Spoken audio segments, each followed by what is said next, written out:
तुम गिराने में लगे थे, तुमने सोचा ही नहीं, मैं गिरा तो मसाला बनकर खड़ा हो जाऊंगा।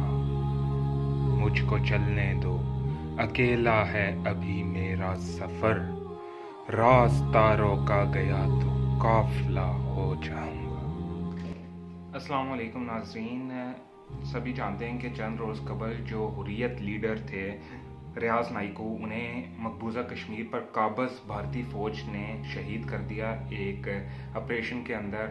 और एक सिंगल आदमी को इतनी बड़ी तादाद में सिक्योरिटी फोर्सेस ने घेर कर शहीद किया, और उसके बाद उन्होंने अपनी तरह से फतह का परचम लहराया कि उन्होंने कोई बहुत बड़ा आतंकवादी जो है वो मार दिया है। सबसे पहला सवाल तो ये है कि रियाज नाइकू थे कौन? अप्रैल 1985 में पैदा होने वाला ये शख्स जो था, आलमी जराइद और आलमी अखबारात जैसे कि न्यूयॉर्क टाइम्स, राइटर्स और explain by Indian Express, Dawn और बाकी ऐसे अखबारात ने लिखा है कि रियाज नाइकू मैथ के मजमून में, मैथ जैसे मुश्किल मजमून में जो मुझे खुद सबसे डिफ़िकल्ट सब्जेक्ट लगता है, उसके अंदर MSc की डिग्री रखते थे। उनके वालिद एक गरीब दर्जी थे और वो ट्यूशन पढ़ाकर अपना खर्चा चलाते थे, जो रियाज नाइकू थे। और सवाल ये पैदा होता है कि भारत जो पाकिस्तान के ऊपर, कश्मीरियों के ऊपर जो इल्ज़ामात लगाता है, उसे ये सोचना चाहिए कि आखिर इस तरह का अमन पसंद आदमी और इस तरह के दूसरे अफराद काबज़ भारतीय सिक्योरिटी फोर्सेस के ख़िलाफ़ हथियार क्यों उठा लेते हैं, क्यों वो मजबूर हो जाते हैं कि जो भारत का रियासती दहशतगर्दी है उसका वो जवाब जो है बंदूक से दें। क्योंकि सभी जानते हैं कि दिल्ली के हुक्मरान वो लातों के भूत हैं जिन्होंने कभी बातों से सबक नहीं सीखा, ना उन्होंने अपनी तारीख से कोई सबक लिया है। याद रहे कि रियाज नाइकू की जो शहादत है वो भारत सरकार के गले में हड्डी की तरह फंस, और उन्हें समझ नहीं आ रही कि वो कैसे इस चीज़ को हैंडल करें कि पूरे आलमी मीडिया के ऊपर हर जगह पर रियाज नाइकू को जो उनके असल इमेज है उसी से पहचाना जा रहा है, और भारतीय मीडिया और बीजेपी की ये दुहाई कि वो एक दहशतगर्द थे, ये थे, वो थे, ब्ला ब्ला ब्ला, उसके ऊपर कोई भी यकीन नहीं कर रहा।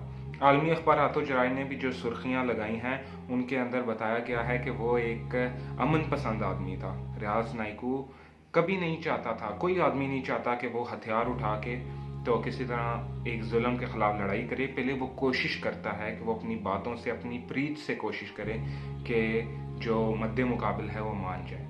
लेकिन जब आपने किसी, भारत सरकार ने किसी लैंड के ऊपर कब्ज़ा किया हुआ हो, वहाँ के अवाम उनके ख़िलाफ़ हों और वो ताकत के बलबूते पर उन्हें चुप कराने की कोशिश कर रहे हों, तो इसके अंदर ये मुमकिन नहीं होता कि आप लोगों की आवाज़ को मुकम्मल तौर पर दबा पाएँ।